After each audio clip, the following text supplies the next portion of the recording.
那我也只出一招。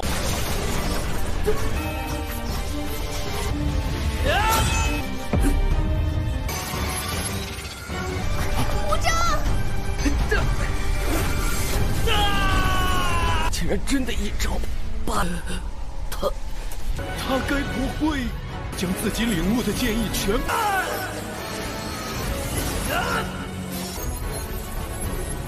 师兄，岳父大人，继续下去，你会死！启蒙，你这是月之道也？交给我吧。Halo guys, welcome back to KD Universe. Kita bakal melanjutkan salah satu Tonghua termantap si paling kocak, yaitu First Son in Love Vanguard of All Time atau Winsan Qiantao. Nah, di part hari ini kita semua bakal melihat Wuchou kembali mengeluarkan kekuatannya untuk melawan Jilin. Gak cuma sampai situ, Wuchou sampai mengorbankan dirinya untuk melawan Luotu. Apakah si Wuchou bisa mengalahkan mereka? Penasaran kan? So langsung saja kita review buat part kemarin, di mana kita semua sudah melihat Luotu beserta kedua temannya sudah sampai di kediaman Wuchou. Mereka memberikan informasi kalau guru mereka itu tertarik dengan Qingmou. Jadi dia meminta Qingmou agar masuk ke dalam akademi mereka. Gak cuma sampai situ, mereka juga menegaskan bahkan membantu Qingmou untuk mengurus perceraiannya dengan si Wuchou. Tentu membuat Wuchou emosi guys. Berarti mereka ingin mengambil istrinya tercinta. Dikarenakan kesal, dia langsung memukul salah satu dari mereka, yaitu Ciciu. Karena tidak terima, Ciciu bergegas maju dan menghajar Wuchou. Tetapi tiba-tiba si ayah mertua pun datang dan melindunginya. Karena terus diledek dan dihina-hina, pada akhirnya Wuchou tidak terima dan dia pun menantang Ciciu untuk bertarung melawannya guys. Alhasil Wuchou menggunakan teknik tebasam pembelah langit. Awalnya serangan itu bisa ditahan, akan tetapi karena terlalu kuat membuat Ciciu kewalahan dan dia pun kalah. Luotu menyaksikannya auto kesal dan mengancam guys. Dan pada akhirnya kita masuk ke intro ya.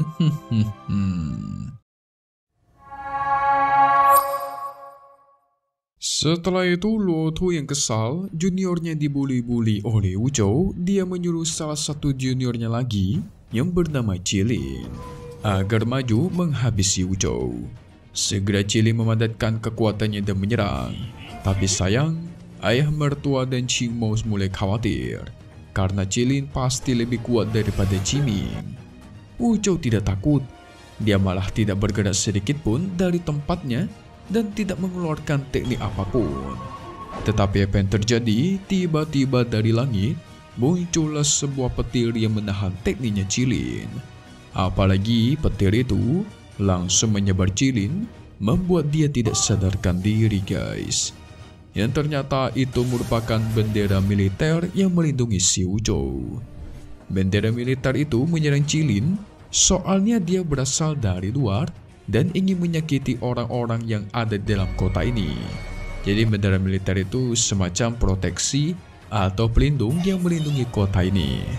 Luotu menjelaskan kalau Wuchou memprovokasi akademi Zizhe miliknya, bahkan melukai para murid. Jadi dia pengen balas dendam.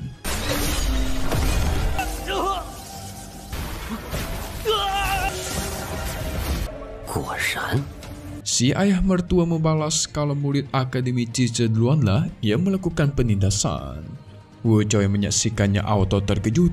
Tidak menyangka kalau yang muncul itu adalah bendera penjaga.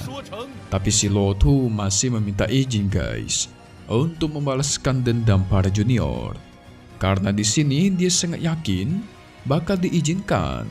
Soalnya orang kecil seperti Wuchou nggak bisa dibandingkan dengan para murid dari Akademi Zizhe. Ya emang nggak bisa sih. Buktinya Wuchou lebih kuat dan para murid Akademi Zizhe dihabisi dengan mudah. Tetapi apa yang terjadi?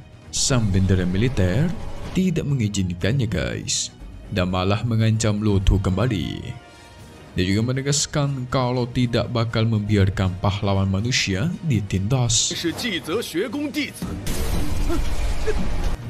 人类应 军旗成全。 Jilin sudah sadar menantang Wuchou agar pergi ke luar kota saja dan bertarung one by one. Tidak lupa dia juga meledeknya, menduga cuma bisa berlindung di balik bendera militer. Wuchou terprovokasi guys. Dia tahu jelas kalau omong kosongnya itu hanya untuk menarik dirinya keluar bertarung. Alhasil dia pun setuju untuk melakukan duel di luar kota. Jilin pun auto kesenangan guys, meminta izin kepada bendera militer. Dia berjanji akan menekan kekuatannya untuk melawan si Wuchou. Luo Tui menyaksikan itu malah tertawa, menganggap Wuchou itu anak yang bodoh, menerima tantangan yang jelas-jelas itu adalah perangkap. 一辈子也没机会见，有本事泸州，别以为有。我同意了啊！你说这些废话。 Dikarenakan Wuchou sudah setuju akan tantangan ini, pada akhirnya si bendera militer mengizinkannya dan memberikan tanda kepada Jilin. Si ayah mertua berusaha menahan Wuchou agar tidak bertarung. Karena mau gimana pun, Jilin lebih banyak mengetahui pengetahuan atau pengalaman soal bertarung. Yunji melihatnya juga langsung menasihati Wuchou agar tidak menerima tantangan itu. Jelas, Qimo juga ikut-ikutan menasihati si Wuchou. Tetapi semua nasihat itu tidak diterima oleh Wuchou alias ditantang. Dia memastikan kepada semua orang di sana agar tenang saja, kalau dirinya memiliki cara dalam mengalahkan Jilin. Tidak lupa dia juga memeluk sang istri tercinta Qingmo dan membuatnya tenang guys. 像纪林这种强者， 姐夫， 我不会去纪泽学宫的。吴钊，不用管他的。 Sebelum pergi, Wuchou menegaskan agar menunggunya di sini karena dia tidak bakal menyia-nyiakan hidup. Soalnya sebentar lagi bakal menjadi suami istri yang sungguhan. Pada akhirnya Wuchou pun bergegas maju menghadapi Jilin. Menyaksikan itu, Jilin menegaskan dia akan mengalahkan Wuchou cuma dengan satu gerakan. Tidak mau kalah, Wuchou juga membalas kalau dia akan menggunakan satu gerakan punya dia serta membuang pedangnya. Tentu mendengar itu menjadi lawakan buat si Jilin. Dia menganggap si Wuchou ini menyerah karena sudah membuang pedangnya guys. Yang ternyata Wuchou di sini sedang memadatkan kekuatan. Dia memancarkan aura super mengerikan dari dalam tubuhnya dan menegaskan kalau dia masih memiliki banyak pedang. 说出你的遗言吧！夫君我歼灭了他。你，哎呀，吴钊，那我也只出一招。 Tidak lama dari itu, teknik niat pedangnya pun memancar dari dalam tubuh. Yufo menyaksikannya terkejut. Wuchou bisa menggunakan teknik tubuh 10.000 pedang, yang dimana si Jilin juga ikut terkejut. Sama sekali tidak menyangka si Wuchou bisa memahami niat pedang yang begitu dalam. Teknik tubuh 10.000 pedang itu mirip dengan teknik pedang milik si Ling Feng guys, yang ada di Tonghua Wanji 7. Wuchou terus memancarkan kekuatannya dan bergegas maju menggunakan teknik pedang Nirvana. Si Luo Tui menyuruh juniornya Jilin agar memusatkan pikiran dan mengendalikan kekuatannya.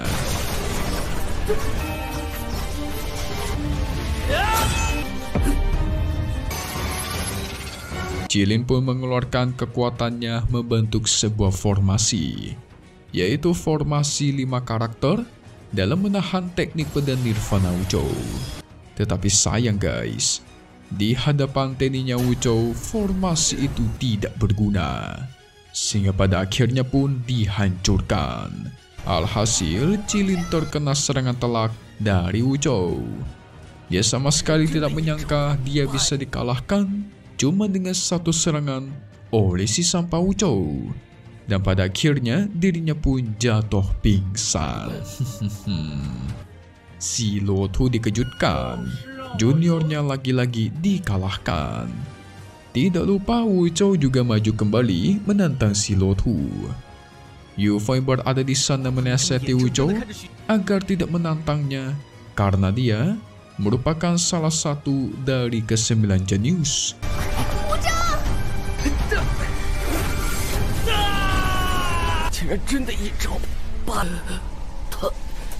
Tetapi Wu Zhou nggak peduli guys, mau jenius apa kek bakal dia lawan. Yang terpenting sekarang dia tidak terima istrinya mau dibawa pergi. Segera dikumpulkan kekuatan kembali. Sang ayah mertua semakin khawatir, terutama dengan teknik yang bakal dipakai oleh si Wu Zhou, yang ternyata di sini dia memasukkan niat pedangnya ke dalam tubuh. Jelas, itu membuat dirinya berteriak kesakitan. Si Qing Mo sampai penasaran teknik apa yang sebenarnya dipakai oleh Wu Zhou coba. Dari situlah si ayah menjelaskan kalau niat pedangnya Wu Zhou itu membuat sebuah senjata menjadi sangat kuat dan tajam, sehingga Wu Zhou menggunakan niat pedangnya untuk memperkuat tubuhnya dan serangannya guys.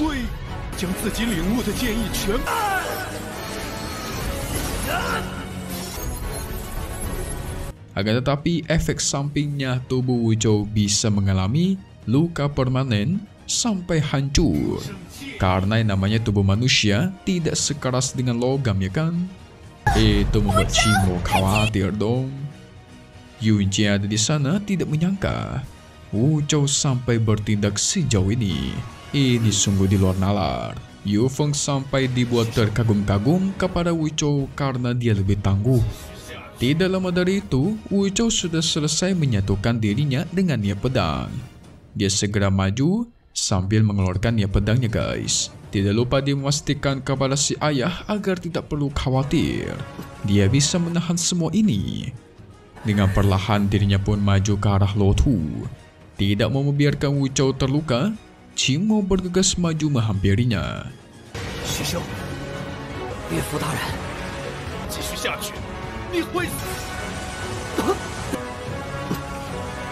Pada saat Wu Zhou menantang Lo Tu kembali, Qing Mo menyentuh tubuhnya dan menahan niat pedang menggunakan teknik niat tahu bulan. Itu membuat tubuh niat pedangnya menjadi menghilang guys, dan tubuhnya malah tidak bisa bergerak. Gak cuma sampai situ, Qing Mo pun maju pergi ke arah Lo Tu. Dia memastikan kepada Wu Zhou untuk menyerahkan ini kepada dirinya. Jelas, itu membuat Wu Zhou terlihat sedih, karena berarti sang istri tercinta akan segera pergi guys. Waduh, saking cintanya Qing Mo sampai mengorbankan dirinya ikut dengan Lo Tu supaya Wu Zhou tidak terluka. Qing Mo itu hatinya baik banget, beda dengan orang lain. Tetapi pasti Wu Zhou tidak akan membiarkan semua ini terjadi dong. Apa yang bakal dilakukan selanjutnya nanti? Ayo, penasaran kan? Qing Mo, ni这是玉指刀影。交给我吧。 Kita tunggu lagi di part 30 ya guys. Wu Ying San Qian Tao. Di hari biasa, hari Senin. Tetapi satu hal yang pasti, cuman di sini ya. Thank you buat kalian semua nonton dan selalu support channel Mimin. Semoga kalian semua sehat selalu. Mimin pamit undur dari dulu. Kita bakal ketemu lagi di video-video selanjutnya. Oke kalau gitu, see you guys.